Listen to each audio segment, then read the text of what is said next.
2023 के इस महत्वपूर्ण साल में राजस्थान में राजनीतिक रण की बिसात बिछ चुकी है। इस बिसात पर मोहरे कई हैं और दावपेच भी कई खेले जा सकते हैं।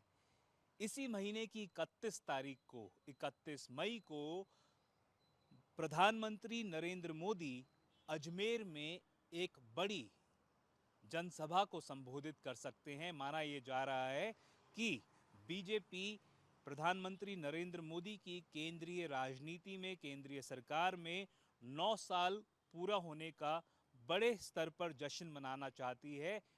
पर यह भी साफ है कि बीजेपी की नज़र इसी साल राजस्थान में होने वाले विधानसभा चुनाव पर टिक चुकी है।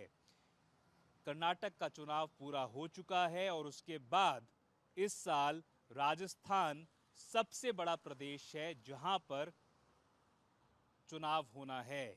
और ये साफ है कि कर्नाटक में करारी हार के बाद बीजेपी सतर्क हो चुकी है। उसको लगता है कहीं ना कहीं कि कांग्रेस के अंदर अगर अंदरूनी फूट है तो उसका फायदा उठाने के लिए उसको कमर कसनी पड़ेगी, क्योंकि जहां एक तरफ राजस्थान में कांग्रेस में गुटबाजी थी तो बीजेपी के अंदर भी अलग अलग खेमे बने हुए हैं। जहां एक तरफ वसुंधरा राजे खेमा है तो दूसरी तरफ गुट और भी कई हैं, जिसमें सतीश पूनिया गुट, सीपी जोशी गुट, गजेंद्र सिंह शेखावत खेमा, राजेंद्र राठौड़ खेमा। ये तमाम जो लोग हैं, जो नेता हैं, जो कि अपने आप को कहीं ना कहीं मुख्यमंत्री पद के प्रबल दावेदार मान चुके हैं, इनमें गुटबाजी तेज हो चुकी है। पर कर्नाटक में जिस तरह से बीजेपी को करारी हार का सामना करना पड़ा, उसके बाद शायद कहीं ना कहीं केंद्रीय नेतृत्व भाजपा का अपना जो रणनीति है उसको दुरुस्त करने में लगी हुई है। हो सकता है कि वसुंधरा राजे, जो कि हाशिए पर थी, वापस मेन स्ट्रीम नैरेटिव की तरफ आ जाएं और पार्टी उनको ज़्यादा तरजीह, ज़्यादा तवज्जो देना शुरू कर दे।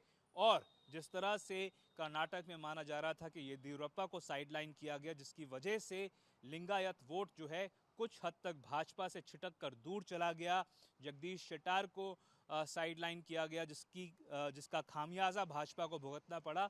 शायद उससे एक सबक लेकर भाजपा राजस्थान में अपनी जो स्ट्रैटेजी है उसको दुरुस्त करे।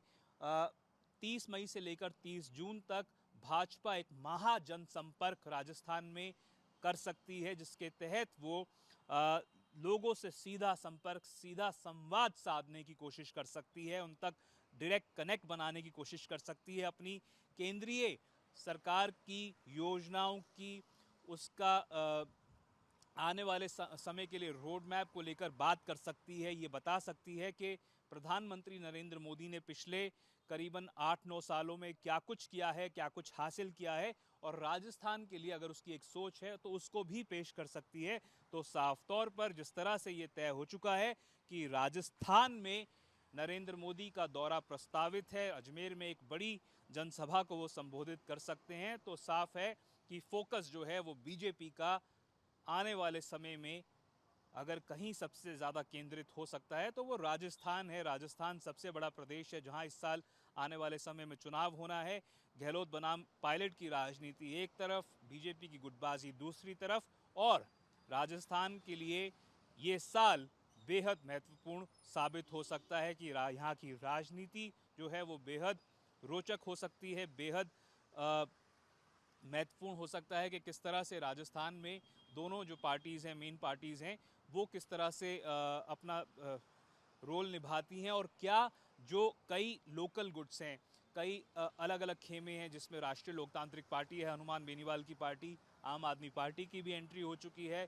क्या किरोड़ी लाल मीणा जो हैं वो बीजेपी में बने रहेंगे या फिर उनसे अलग होकर एक अलग अपना एक स्टैंड लेकर सचिन पायलट के साथ हाथ मिलाकर ये जो तमाम लोग हैं अपना एक अलग फ्रंट बना सकते हैं। सचिन पायलट, डॉक्टर किरोड़ी लाल मीणा, राष्ट्रीय लोकतांत्रिक पार्टी के हनुमान बेनीवाल, चंद्रशेखर, आम आदमी पार्टी, क्या इनका एक फ्रंट बनकर अलग से चुनाव लड़ सकते हैं? ये जो तमाम बातें हैं राजस्थान की राजनीति में आने वाले समय में कई उठापटक, कई दावपेच खेले जा सकते हैं, जो कि